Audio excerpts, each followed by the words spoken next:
knowledge is power.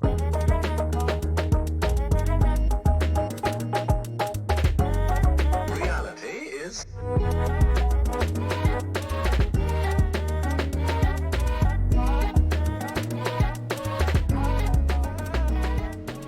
Hello. Hi, Jake. Hello. Hi, Sandy. How are you? How's it going? That's a really dope background you got there. Well, you like it. Thank you. Yeah, it's Yeah, I love it. adjusting to a smaller room. I thought it was kind of strange to have my bed in such obvious sight, but here Oh, I I am actually anyway, didn't making it notice work. that it was your bed at all. Oh, yeah. It looks like a couch in the background. And I love that you have Einstein there. Someone actually asked me on a podcast interview last week if I could go back in history and have lunch with someone, who would it be? And I said Einstein. And it was Einstein. I like that choice. What do you think that you would legitimately ask him? Like if you were like your first question, he's just sitting there waiting for you at the table. What would you even say? Yeah, that's such a good question. I don't know. I feel like one of the things that intrigues me the most about him is how like he seems like a very like a crazy person, right? And I think what fascinates me about that is that it's typically the people who are quote unquote crazy and are out of this world that can get us somewhere. So I'm just curious about like how he lives, like how he manage his personal life with the work that he does, like Yeah. how did he do all that, especially when you're being so known for the work that you do, like how do you manage your own personal life? I just find that kind of interesting. Yeah, because now, we think of him, he's this legend now. He's an icon in a way. I'm gonna have posters of him on my wall, so he is like this pop culture thing almost. But even just in that time, I wonder how different it was for him too. Like if they Right. really saw him, obviously he was, proposing things that were changing the way we looked at reality at its very core. But I kind of wonder if a lot of people just kind of kept thinking he was crazy most of the time, and then it was not till an afterthought where they're like, okay, actually that was pretty profound what he was doing and thinking. Yeah, because I think like in the world that we live in today, there's so many different like with the social media and everything like that, there's so many different ways that you can view yourself. And sometimes when you're so deep in your own work as an expert, and then you have your personal life as well, I feel like people go through these identity, like not knowing what to identify as. And I'm just curious with Einstein, like what that was like for him, you know? Yeah. I mean, imagine what once his theories are taken seriously and then they're proposed into the scientific community. Like, how would you not be so ultra aware of, wow, I'm the guy. Yeah, Yeah, you would exactly. become that identity. It'd be hard not to. So, yeah, Yeah. it would be super cool to talk to him. Yeah. Yeah. Yeah. Well, I'm Well, excited that we're connecting. That was a cool start.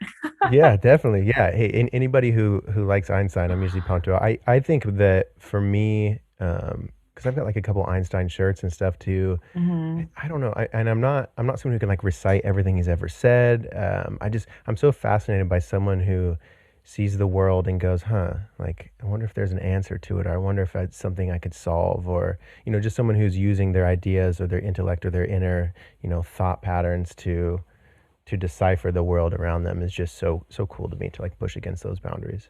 Yeah, well, I love what your like the summary of your podcast says. It's like exploring the galaxies of human connections and understanding perception, right? Like that's why people like him are so fascinating to me because it takes someone who is very courageous and brave to challenge the status quo or to challenge what's normal and to actually challenge the entire world to start viewing things a lot differently as well.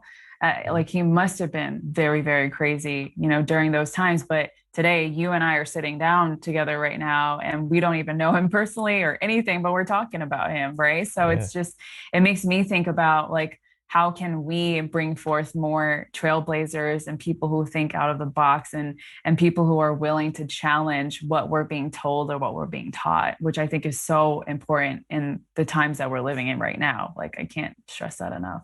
Yeah, I mean, 100% though. I think we're doing our best by, by having the conversations out loud, and by you being your authentic selves, it gives permission for other people to do the same.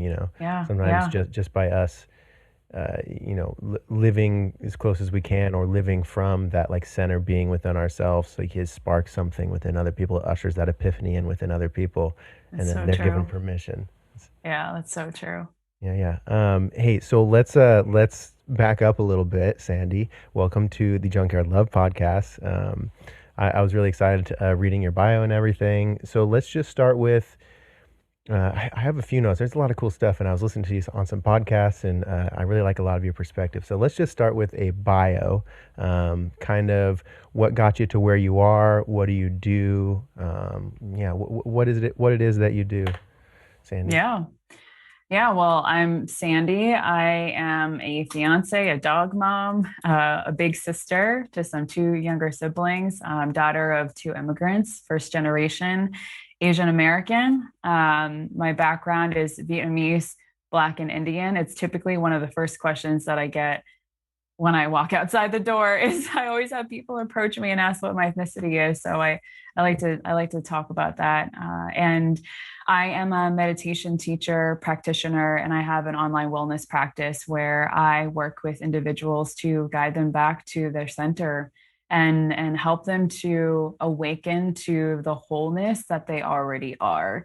I think a lot of times, especially through my own personal journey, one of the things that I've learned is that we receive what I call so much of external programming in our lives that we absorb that to be true and we make it our identities. So for me, when I was in college, I absorbed this external programming, this identity of I need to work really hard because my parents are immigrants. They were both very poor in Vietnam and they didn't have, a lot to live on and had really big families as well. And wow, like now they went through so much to get me to give birth to me over here in America, and I have to give back to them. And so I grew up with that type of mentality. So it added a lot of pressure on me on a very early age that I didn't know was pressure. I just thought it was the right thing to do.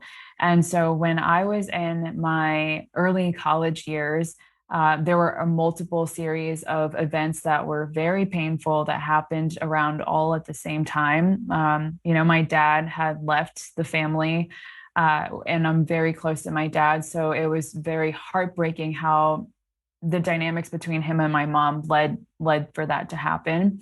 And my cousin Lena, who I'm the closest to, passed away from leukemia. And at that time, I was in a long-term relationship, and that ended as well. And so I just felt like I gave so much of myself to the outer world. And then when it came down to it, I felt like I had nothing and nobody. Everyone just left. And it brought me down this road of deep depression to where I thought that the only way that I would get out of feeling this pain that I eventually got addicted to feeling was to take my own life. And it was through that journey that I became awakened to a higher sense of consciousness, and that there actually is so much more to life than what meets the eye. And that, 99% of the world are full of things that we actually don't see that's controlling the way that we lead our lives versus what we do see. And so I started to shift my entire perspective of not just seeing what was physical in front of me, and making that be true. For example, I gained 40 pounds, 40 extra pounds on my body. My dad left. Those are all physical things that were happening in front of me that I deemed to be true. And I adopted this identity of a depressed person that was also a rock star hustler and got so many things done at the same time, versus recognizing that there's so much in the unseen world, like the fact that we are also one with the divine, and just exploring even more of what that means. So that's where my journey eventually led me to become a meditation teacher. And I went from thinking that I would be this badass rock star rocking, hot pink suits in New York City, doing public relations, to, being barefooted most of the time, still working with high achieving people. But now I'm on the opposite spectrum where I work in wellness, and I guide people back to their truth and back to their center. Wow, incredible. What a journey. Okay, so it's safe to say that you didn't plan originally for to be a meditation teacher or to, be studying consciousness or any of this sort of stuff.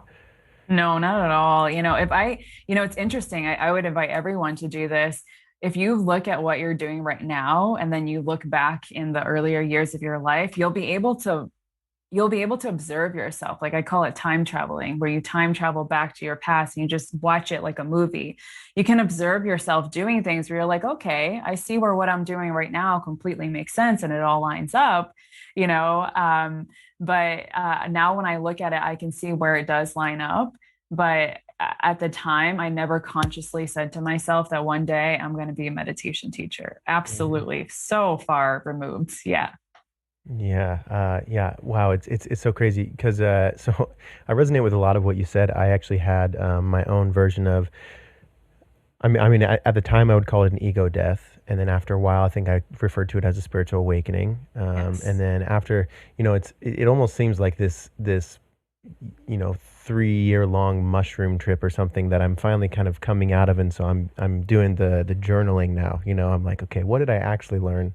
I'm not experiencing the craziness of it, and it's so interesting. I mean, it's something that really fascinates me. This spiritual awakening, this are like not just learning about the egos, but going from what I would call an ego death, and then after a while, I'm like, oh, okay, so I understand the ego a little bit differently. What is the ego? When did it come about? Why would I want to kill it? What does that mean to kill it? And then after a while, I have this. I like to write a lot of music, and I have this line that's the ego don't like change or grit, but loves to feel withhold. And Mm. and I right like I don't know. So the progression of like learning about your ego and what it is, learning about your awareness and your perception and your sense of self and your who you are and what your purpose is, if there's such a thing, how to gain meaning from our path. This was so new to me. So like I would have never thought about these things when I was younger. Ages, young kid to my early 20s. I would have kind of just jokingly not taken these things seriously. It was just in the realm of religion, which I'm like, I'm not a religious person, so like, cool, be you, whatever, I don't care, but it's just not for me. Um, so what is it? So you went through similar experience. Like, what do you? So what is a spiritual awakening? How about that? Let's start with that. I mean, if we could just do a broad brushstroke blanket statement, and then you maybe explain how yours was. Yeah, a spiritual awakening is waking up to your spiritual nature. We are humans. We're having a human experience, but we're spirits. So we're spirits having a human experience, and we're here to have the human experience. We're not here to learn how to be spiritual. We're here to learn how to be human. And that's really the journey of our lives. And so a lot of times when people go through these spiritual awakening, some people, they get deep into a conspiracy realm, and then I think there's like stages to this. You get really deep into conspiracy realm, you start kind of questioning everything around you. You get really deep into, some people go to like different types of plant medicines and things like that. But ultimately I talk about grounded spirituality, because grounded spirituality is recognizing that you are a spirit having a human experience, and you are here to learn and practice how to be human.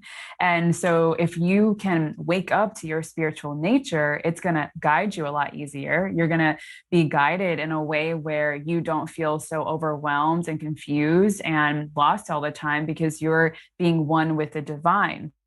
You're being one with your higher self. Whereas if you weren't awakened to your spiritual nature, you think that you are only human. And when you think that you're only human, you think that you are subject to pain, you are subject to, dis-ease, and this is how your life is going to be. So, for example, when I had depression, I just thought that this was how my life was going to be. At that Mm, time, I adopted this victim consciousness where so much of the way that I was thinking was coming from the unconscious portion of my mind. I believed that I was going to feel this way forever, to such a degree that I thought that the only thing that would take this pain away was if I took my own life, right? And so when you understand that you are a spirit having a human experience, you recognize that, yes, I am this human. I identify as, Jake, the podcast host, or Sandy, the meditation teacher. However, I'm also a spirit as well. I'm beyond what my body is. I'm beyond my mind. I'm beyond my thoughts. So if I were to put that in a blanket statement, that's what I would say a spiritual awakening is. It's waking up to your true nature and just allowing all the things that aren't not you to fall away. Wow, wow, wow. Yeah, that's great. Yeah, I see, and I don't know, perhaps you see this too. Maybe it's just because I'm looking for like-mindedness in a sense.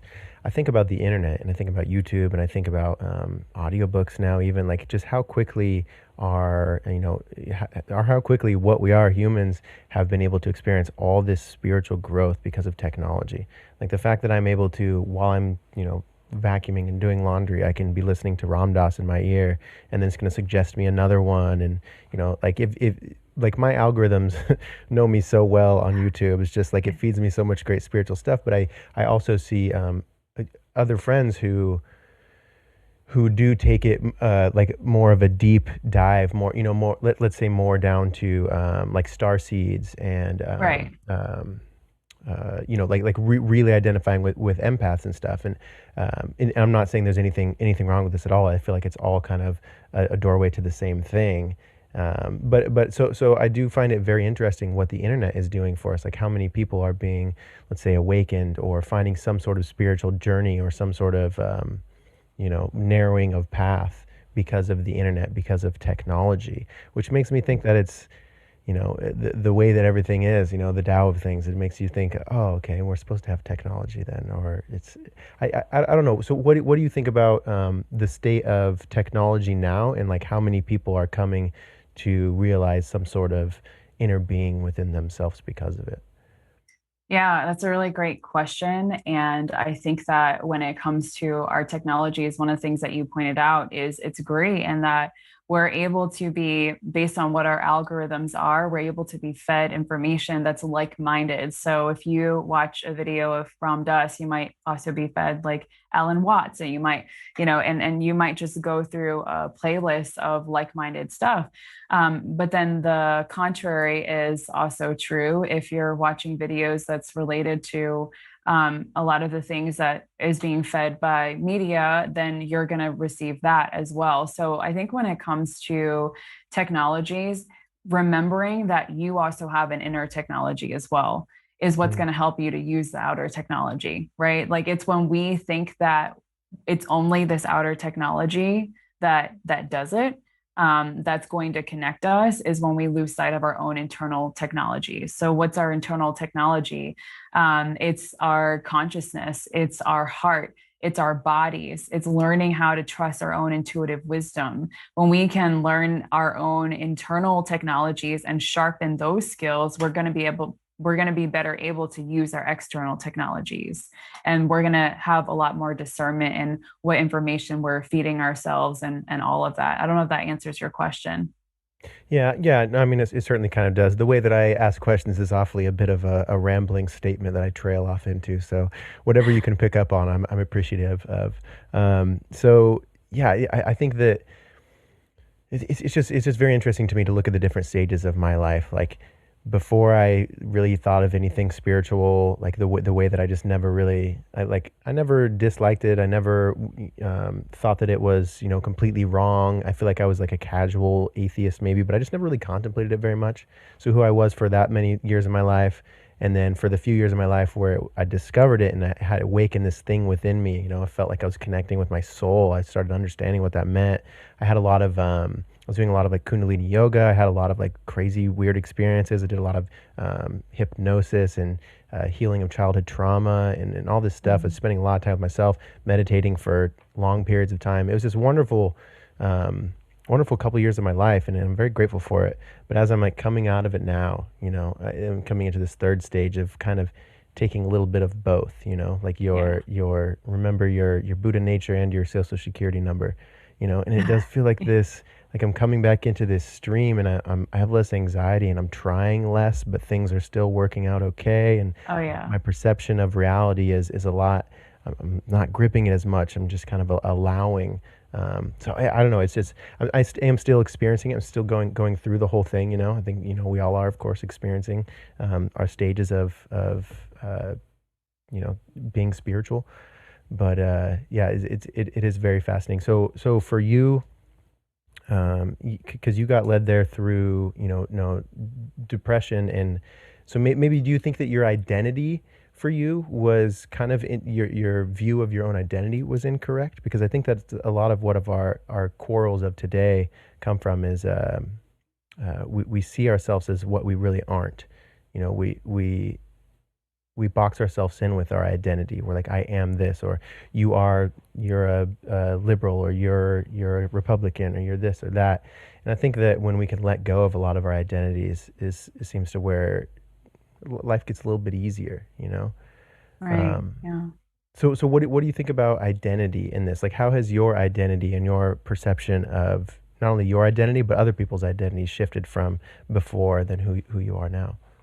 Yeah. So when it comes to identity, we see ourselves as what we think, not as who we are. And there's a really big difference with that, seeing ourselves as what we think versus who we really are. So when we talk about identity or when we talk about ego, in Sanskrit, it's called ahamkara, and it stands for the I maker. So ego is the I maker.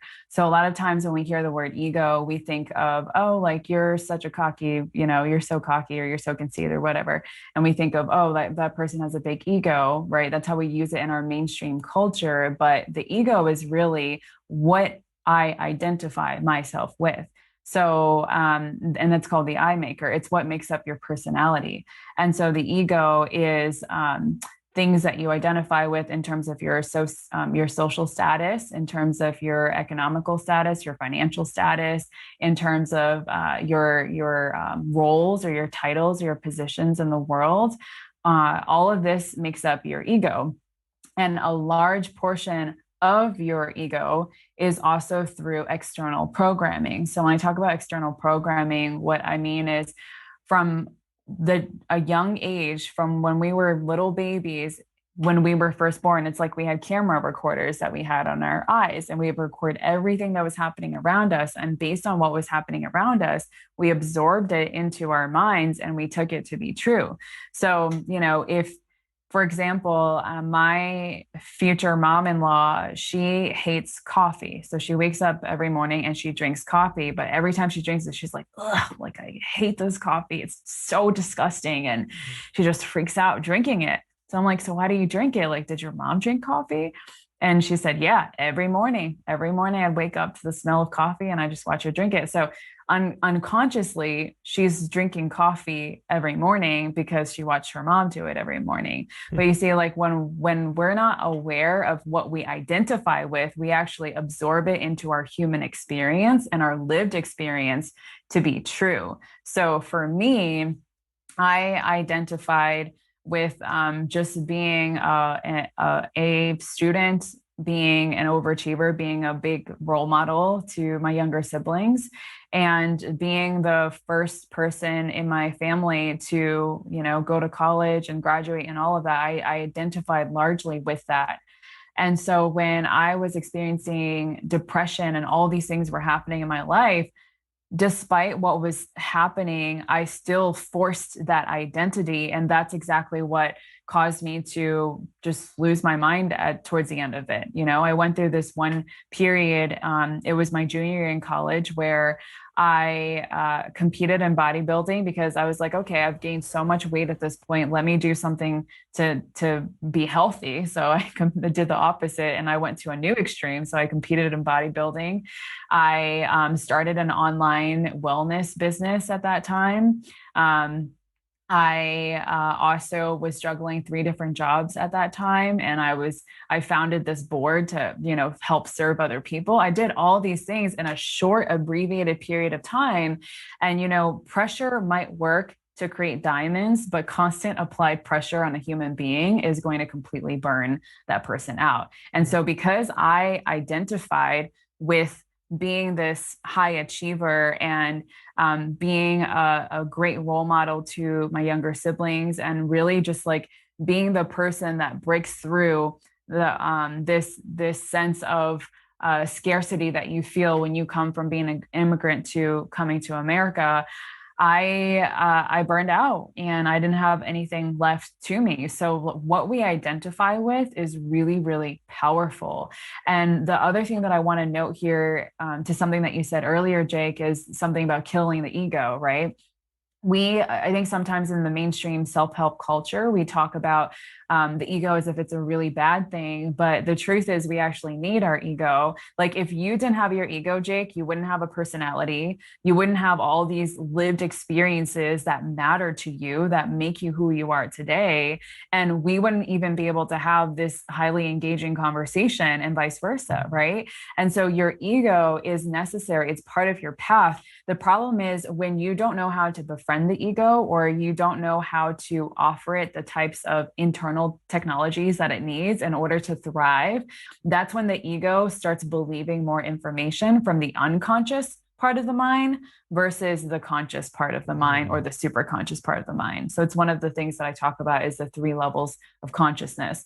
So the unconscious part of the mind makes up 98% of the way that we think. It's our past traumas, it's our limiting beliefs, it's our learned behaviors. That's our unconscious mind. The conscious part of the mind is 2% of our mind, and it's what we're presently aware of right now. So if that's 98% of our mind, the unconscious, and then our ego is majorly going to come from the unconscious part of the mind. So really our work in the spiritual journey is to undo what's in the unconscious mind, bring it to the conscious so that we can have a present experience. And that's what a lot of the work that Ram Dass or Alan Watts, I love the two of them because their views on spirituality is very grounding. It's not, I think there's a place for talking about star seeds and galaxies and other beings like aliens, and there's a place for all of that. And so the people who are on that journey,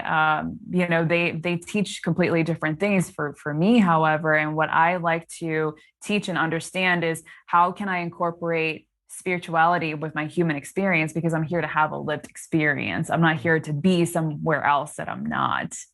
Yeah.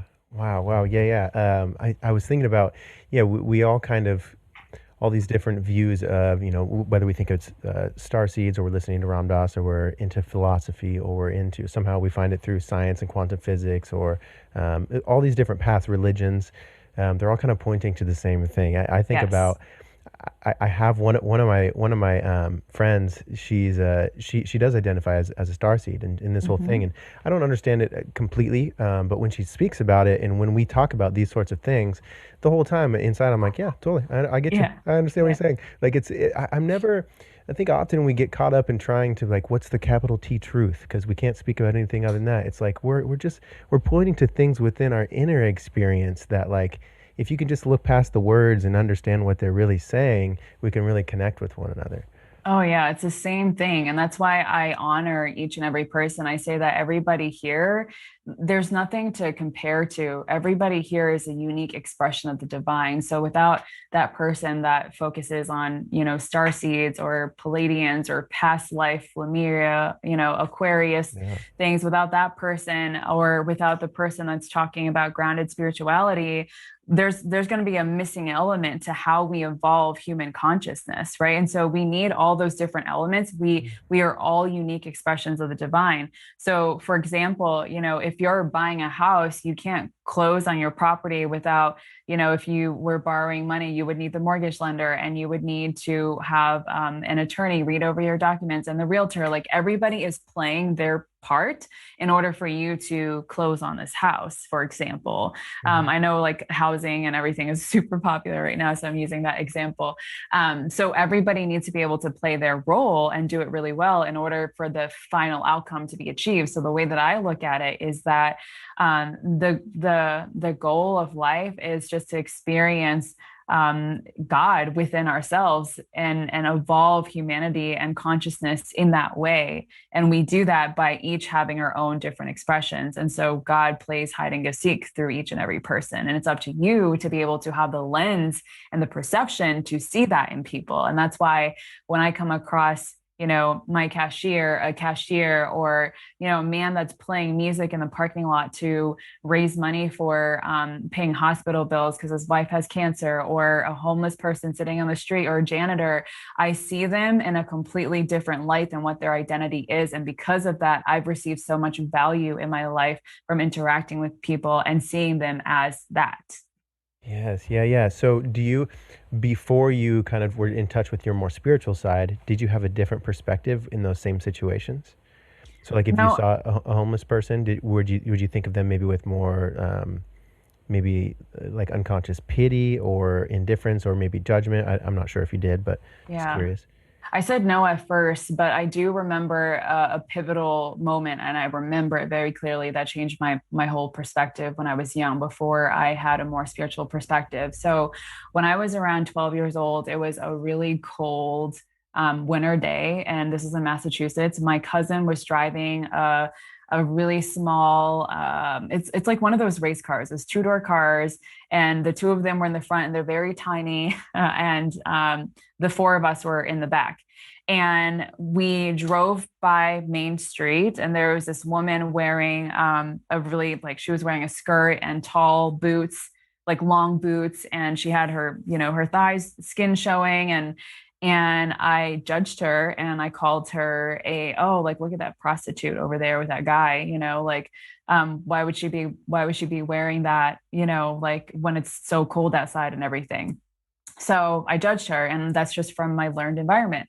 And so we drive up this hill, and now we're stuck.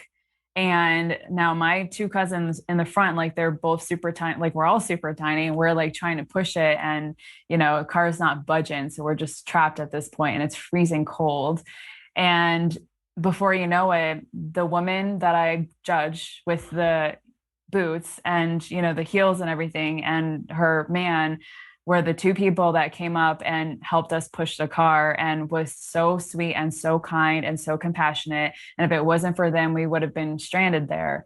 And I learned, like, I cried because I felt so bad that I judged this other person. And I will never forget that day. I will never forget what she taught me in that moment. Mm, So from that experience, I learned not to judge people, and I learned to approach people with compassion and kindness. Because if it was true that she was a prostitute, if it wasn't, that's none of my business. Like, what she identifies with is none of my business, but who she is as a human being, and that sense of love and happiness that we are all endowed with, that's deep within us, is there. And mm, again, like God is there, right? So who am I to judge her? And so from that experience, every homeless person that I encountered, I approached with a place of love. I literally would just go, I would buy them something to eat, I would sit down with them, and I would have a conversation. And through those experiences, I learned so much. And when I was actually going through my years of depression, I felt like the people who were homeless understood me the most. I found this sense of understanding, and this sense of togetherness in homeless people versus the friends and the people who are around me. wow, wow, wow. That's awesome. Yes. Again, with Ram Dass, how is this also just God dressed in drag? He would often say stuff like that. Learning that someone that was annoying him is actually just God dressed in drag. I Um, like that. Yeah, isn't that so great? Yeah, Because when that's good. we, maybe it's because we're caught in our identities, and so we're seeing our other people's identities in contrast to who we think we are. So we're like reaffirming our identity. Oh, I'm this person, and I know that because they're that person. It helps us make feel safe in our own selves. But it's interesting little bit of karmic learning that may have been happening to you there. Yeah. Because it's again, we meet each other on the wrong levels so often, and we see that a lot in the media, in the news, and all these things. We meet each other, we say you're this and I'm that, and we don't get along, whatever. But like if you, I'd imagine now, when you would first see someone, say they're dressed in the same exact outfit, like tomorrow, if you're walking around, you see someone dressed in the same outfit, you're not even probably going to consciously think like, oh, that's a prostitute, or that's, oh, I would have thought. You probably would have just, if you haven't interacted with them, you're just going to be present, and you're just going to be with them. And whenever they Exactly. have to offer, what, not offer you as if you're taking something, but whatever they show up as is who you get to interact with, you know? Like, so if you're polite to someone, they're often polite back, you know? But if you Yeah. assume that someone is this other thing, you might accidentally come off at them, you know? Like if you're treating someone like a prostitute, maybe they're gonna respond like a prostitute, you know? Exactly. And it's unconscious and you're not aware of it. So today, I think my fiance gets to see it the most because he spends the most time around me, but I'll like the other day we got groceries and the guy that was bagging our stuff and checked us out, like he ran to the front of Trader Joe's where all the flowers were and he gave me flowers like before I left. And Yeah. I just have things like that happen Uh, often because of just the interactions that, and I'm not trying. That's the thing is when you're just present and you're yourself, you don't have to try. You don't have to try to give value. You don't have to try to make someone's day. Just by you being you, people feel that and they experience it. And along the other lines of what you were saying, I think that approaching people from a place of giving them your present attention and awareness versus judgment, although the mind is made to judge, right? So like don't judge yourself for judging if you're judging because like that's this what the too mind is, does. yeah. That's literally what the mind does. But be aware of it because when you're aware of it, you can see how you're approaching people and situations. The thing I want to say about this is more important now than ever because what I'm witnessing in the landscape that we're living in right now is that there is a constant, it's like a constant injection of fear from things that we're absorbing from the media, right? So whether it's politics, like if you're a Republican or I'm Democratic or vice versa, or if you got vaccinated or I didn't, or if somebody believes in wearing masks or somebody doesn't, what I'm noticing is there's so much divide and separation based on these judgments. And we're almost getting to a place where we're losing sight of human connection and being present with each other without these other labels that are there. And it's making us sicker because when we don't have human connection, when we don't feel connected to ourselves, when our mind is so focused on trying to be right and trying to impose what we believe on other people, we are literally extracting ourselves from being present within our own bodies and having a more present experience. And I would say the greatest gift of life is to be present, to actually receive what's in front of you. Mm. And so I don't invite anybody listening to this, if you feel like, you're coming from a really good place and you want to save the people around you, for example, again, I think a lot of us come from a place of great intentions, right? When it comes to all these labels. But the best thing that you can do is to do what works for you and what serves you and to offer compassion and understanding to the people around you. And when you do this, you get to learn from the other person, they get to learn from you, and we evolve as humanity versus, if you don't believe this, then, you suck and you're going to die. It's such a completely different energy. How do we evolve in that way? Yeah, yeah, yeah. Sandy, your speaking is poetry. You're saying so many, like your sentences are just following each other so well. I'm just like, yep, mm-hmm, heck yeah, yeah, heck yeah, sister. I'm like, I'm loving it. Great, great fire stuff. Okay, so how do we become aware? This is the biggest thing, right? You're a meditation teacher, and I think that's really the essence of meditation. As I study it a bit more in my own practice and learn about the different types, my definition of meditation, I feel like kind of changes. So. I think that's probably one of the bigger things of meditation is becoming aware, and then after some time, you start to form like a natural distance with the awareness from your actions or the observation of your thoughts. So, in your world as a meditation teacher, like what type of meditation do you typically teach? And then how would you, someone who doesn't meditate or they don't really, maybe this intrigues them, but they haven't really experienced much meditation or gaining awareness or being able to see when they may be unconsciously judging someone. What's the introduction to that like? How do you normally kind of explain that? Yeah. So just to speak to what's present right now, I would say that the way that we would become more present or more aware of ourselves is by reconnecting back with our bodies. I think that conversation is so much more important to have. And it's contrary to what you think meditation is. So typically, when people think of meditation, they think, you sit down, you close your eyes, and then you focus your thoughts or you don't think at all, right? Just like get rid of your thoughts, Turn right? them off. It's easy. Turn them off, right? But just like your heart is beating involuntarily, just like when you eat food, your stomach breaks down all your food for you, right? Like your brain is here to think, it's here to make judgments. Mhm. In order for you, if you didn't make a judgment, we wouldn't be having this conversation right now, right? Because you had to make a judgment on whether or not you want certain people on your podcast or not, and vice versa, right? And so our brains are here to help us, and we need our brains to make judgments. However, it's not about the thinking, it's about getting back in touch with your body. And so the meditation that I teach, I call it Shanta Royale meditation. And it's a body of wisdom that I've developed over the past 9 years from learning this work.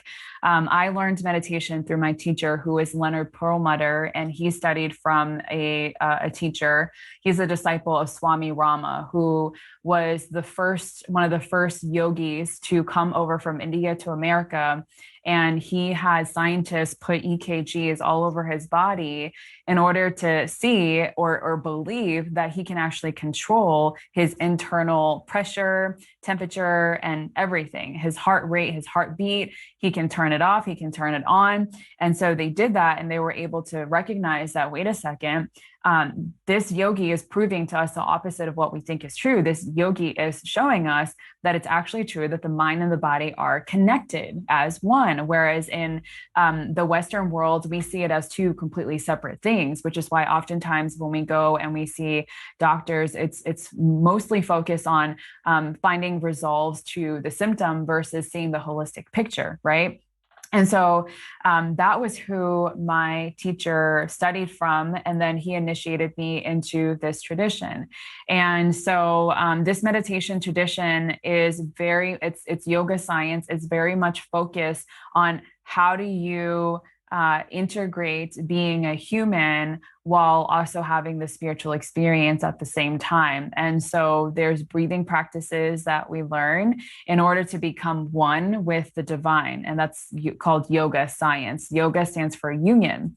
And all of life is really this science experiment. If more people recognize their life as an experiment, we Hmm. would just have no pressure. Like we would just say, it's just an experiment, It'd be right? Like so I'm going to fun. try, it would be so fun. Exactly. So I'm going to try this. And if it works for me, great. Like I'm going to eat, this cheesecake. If it works for me, great. But if I feel bad, I'm not going to eat it again. Right. Hmm. So it's this big experiment. So I studied from my teacher. And through my studies with my teacher, I was able to go into deeper practices within myself. And that's when I came up with a body of wisdom called Shanta Royale, which stands for the royal path of peace. So when I was initiated into this tradition, my teacher gifted me the name Shanta, which stands for peace. And then when I started to create Shanta Royale meditation, the intention of that is to answer this question of, does one have to be a monk in order to meditate? Or can we be bill payers, householders, have kids and be multimillionaires and still be able to experience this sense of peace? Because when you're on this path of spirituality, you constantly think you have to give and sacrifice one thing for another, and you don't think that you're actually allowed to have this human experience, I find. And so the meditation I teach is all about reintegrating yourself back into this human experience and being very grounded. So one of the first things that we do is learning how to reconnect with your body.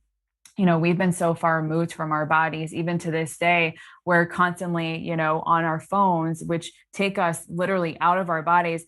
I, I want more people to pay attention to this. Pay attention to if you're breathing fully when you're on your phone, or are you just holding your breath, or are you just breathing from your chest? Right? When we were babies, we would breathe from our diaphragms. We would inhale deeply and exhale. If you have babies, watch the way that your baby breathes, because that's how you were breathing. You were able to self-regulate as a baby. However, when we got older, and the more that we inundate ourselves with these external devices without being in tune with our internal technologies, now what we're doing is we're being more further removed from our bodies. We're not even paying attention to how the breath is going into our bodies, and we're cutting the oxygen that comes into the cells really short.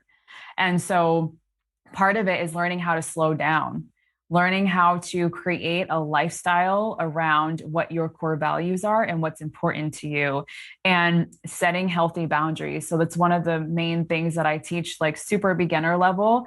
Set healthy boundaries, learn how to have tough conversations. Because if you keep saying yes to things in your life when your whole body is just like, it's hurting, it's saying, no, I don't want to do this, and you do that over again and again and again, when you go and you sit down in your meditation, you're not going to be able to go there. You're not going to be able to experience that sense of peace that you want, because your body is so high on adrenaline and it's so burnt out that that level of intention that is required for you to be in a more focused space, it's not going to be there. So before I get into any of that, I teach people how to move their bodies and how to get comfortable with their bodies so they can feel safe in their bodies. And then we Mm. go into the meditation, but that's all part of meditation in itself.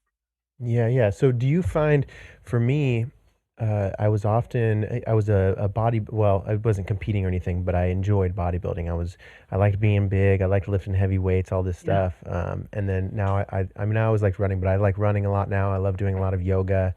I'm not caring about as much what my physique looks like, but more how I feel.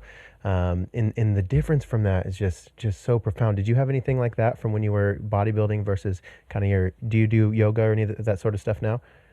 I do, but I don't do yoga. Like, I don't do the asana practices and things like that that you learn in a regular yoga class. I like Mhm. qigong, and I do movements where I'm twisting the body in a way where it's massaging my lymphatic system, and it's like it's building muscle at the same time because it's really natural, strong movements.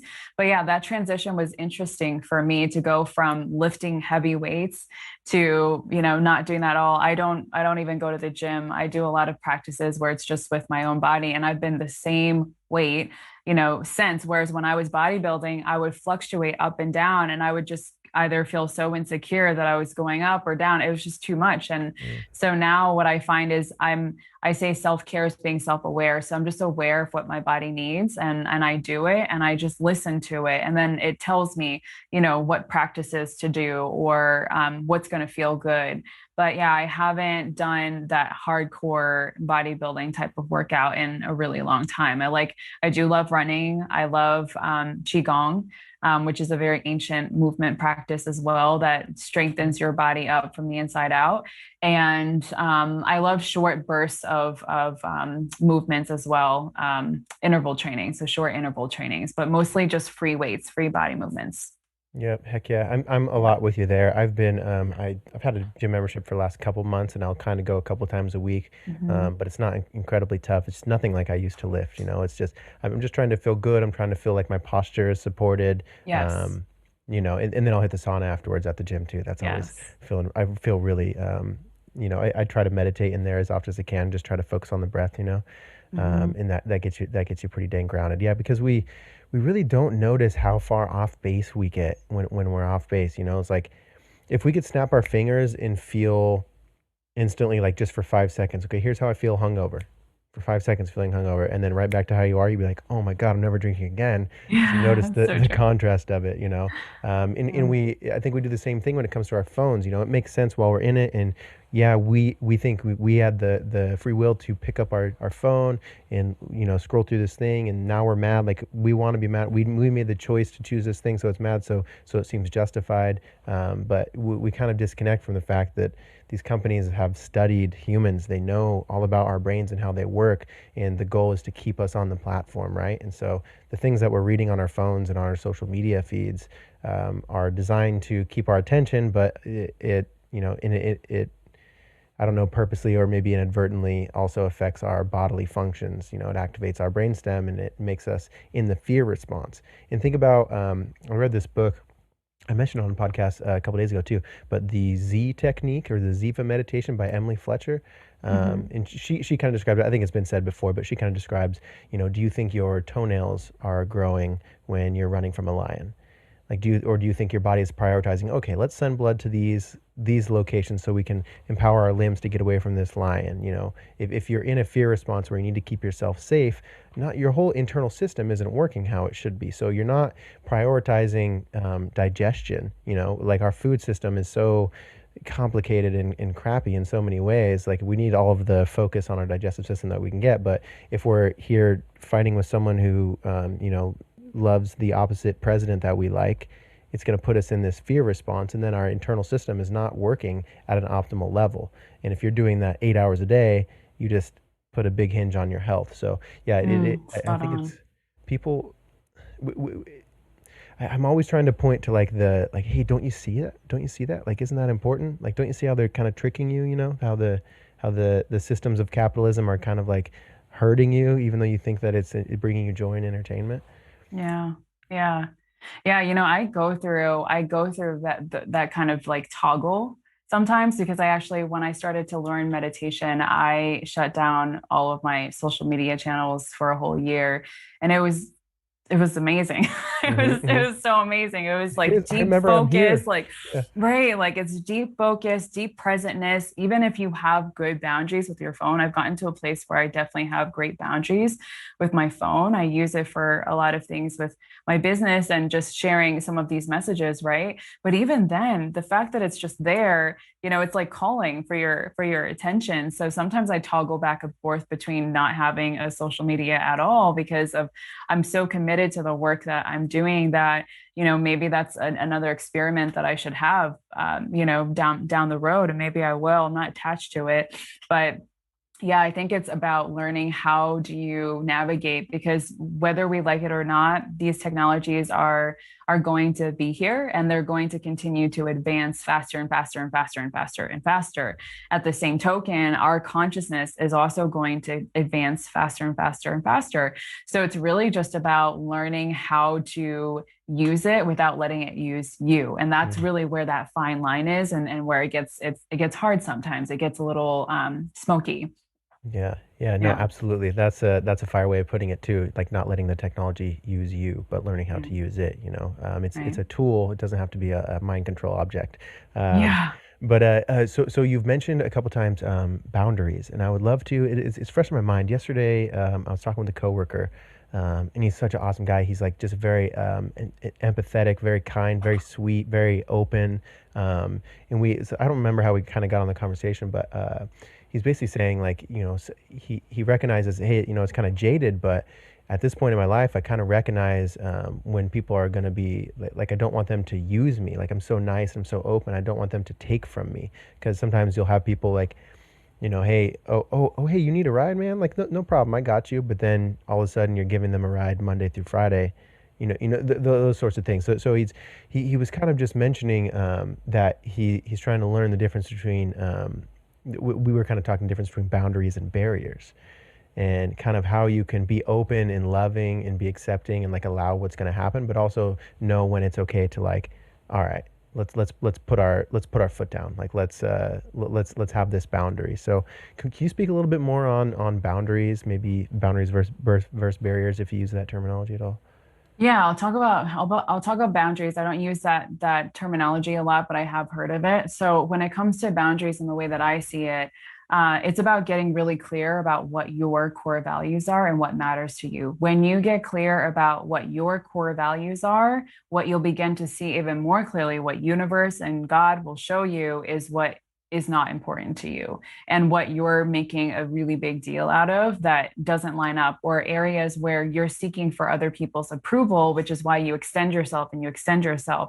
I think a lot of us, because we have grown up through patriarchal programming, where a lot of the information that we learned is rooted in capitalism, like you talked about, we feel like in order to get somewhere in society, we have to deliver a lot of value in order to receive a certain something in return. So, like if you go back to school, you go to school, you start school when the bell rings, ding, ding, ding, like start school.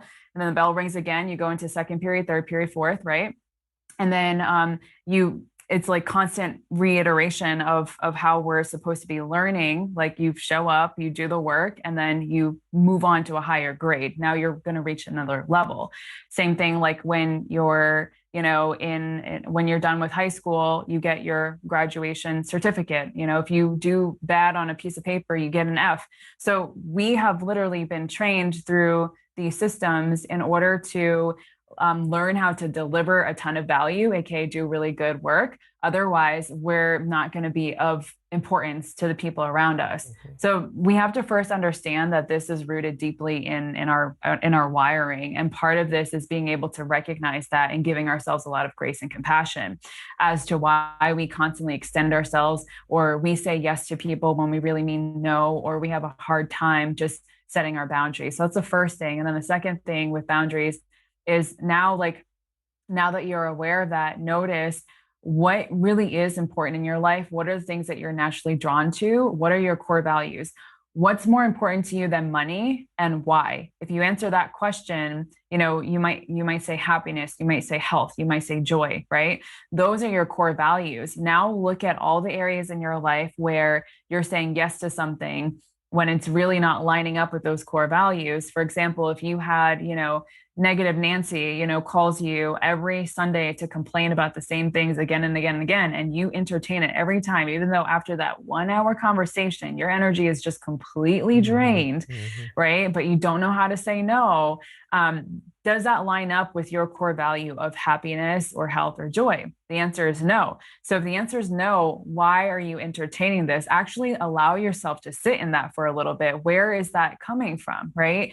When we do this type of work, what we're actually doing is we're giving ourselves the ability to reprogram the decisions that we're making and where they're coming from. So maybe if you look at this a little bit more, maybe it was from when you were 10 years old, you got made fun of because you weren't talking like most of the times when everybody else was talking. So now you always feel like you have to have something to say and you have to entertain every conversation that's coming your way, right? Mm. So like when you give yourself space to do this, you're actually going to be really clear around why you entertain those things and why you don't set boundaries. It's going to be easier for you to set those boundaries, and you're not going to feel that sense of guilt or shame that comes with setting boundaries. So a lot of times when I'm teaching people how to set boundaries or how to have tough conversations, there's always a sense of like fear that comes up because they think they're going to hurt the other person's feelings. But what happens is when you get really clear on where this came from, you can communicate to people from a place of love. Like, hey, Nancy, I understand that you're going through a lot in your life right now, but like these right now, I'm really focused on XYZ and it's really important to me. And I also want to be able to give you my attention. However, now's not the time. Like, does this time work for you instead? And when we talk, let's focus on XYZ instead. Or can we talk about this instead? Or Mm. even just being honest with people. I think that when we set boundaries, we're giving ourselves and that person an opportunity to be honest, to say, hey, like we've been talking about the same thing every single week, and it seems like it's not getting you anywhere. How else do you think I can support you? Right. Mm. And just being clear with people, because most people that cross your boundaries don't know that they're actually crossing them. Yeah, I really like that. Yeah, I think of I had a person in my life who at some point I kind of had to set some boundaries and basically, hey, I don't want to talk about this negative stuff all the time. Like you don't seem to really listen. You come to me, it seems like solutions, but when we try to talk through it or I try to give you a different lens, it doesn't seem like you're listening. And so essentially it kind of turned into, it was a little bit of a kind of a tense conversation at that moment. But then I did notice over the course of the weeks when I would talk to this person, they seemed to be a little more reciprocating to listening to what I had to say, or trying to be positive, or trying to not just end with and here's all this thing I'm putting on you, but they would try to flip a sort of positive lens on it, and not that I was just trying to like, hey, see it my way is the only way, but I was making them aware that they were kind of draining my energy, that I was really not, I didn't really want to be in this place to just kind of like take on your whole day. I was just kind of like wanted to protect and be within my own energy at that point in my life. So yeah, I noticed that after a little while they seemed to kind of okay, I get it, so having that conversation is helpful. Sandy, we're getting up here in time. I would like to try to squeeze one more question in here if you're cool with it. Yeah, let's do it. Yeah, I ask guests this one fairly often. Simply is, what does the world need more of right now? Oh, the first answer that comes up is love, love and peace. Like if we can learn to to view everything, no matter how painful it is, no matter how much you don't believe in it, no matter how opposing it is, if you can view it through the lens of love, then love is going to teach you something, because love is also the most ancient traveler. It has been here long before we've been here. It's the reason that we're here, and it's going to be here long before we're gone. And so, in order for us to be instruments of love, we have to be able to view the world through that perspective, no matter how much we disagree with the things that are happening around us. And the more that we can do that, the better teachers and just people we can be in general, because we're all here to teach, and we're also all here to be students and learn as well. Yeah, we're here to take the curriculum. Instruments of love. That was a wonderful thing that you just said. I like that. Thank Okay, you. so summarizing your website. Let's make sure we send everybody. Where can they find more of your stuff, more of your talks? Like, where can we get your info? Where can we find you? Yeah, you can find everything on sandyvo.com. So Sandy, V is in victory, O.com. And it'll connect you with every program, service. There's a free meditation right on there, my podcast, and then other podcasts that I've been on. We're working on that right now. And then my Instagram, all of that is on there as well. Okay, I love it. I'll include it in that description. What's the name of your podcast one more time? It's Prosperous, the podcast. Love it. All right, everybody, check that out. Check out Sandy Vo. I'll include the info in the description. Thank you so much for your time. I really appreciate it. This was a wonderful conversation. Thanks so much for having me, Jake. I really enjoyed it. Yeah, yeah. All right. Well, take care, listeners. Take care of yourself. Love yourself. Stretch. Drink a little bit of water, and look around. You got life right here. Be here. Take care. See you later, Sandy. At what age do we learn how to have better conversations? At what age do we learn to have better conversations with ourselves?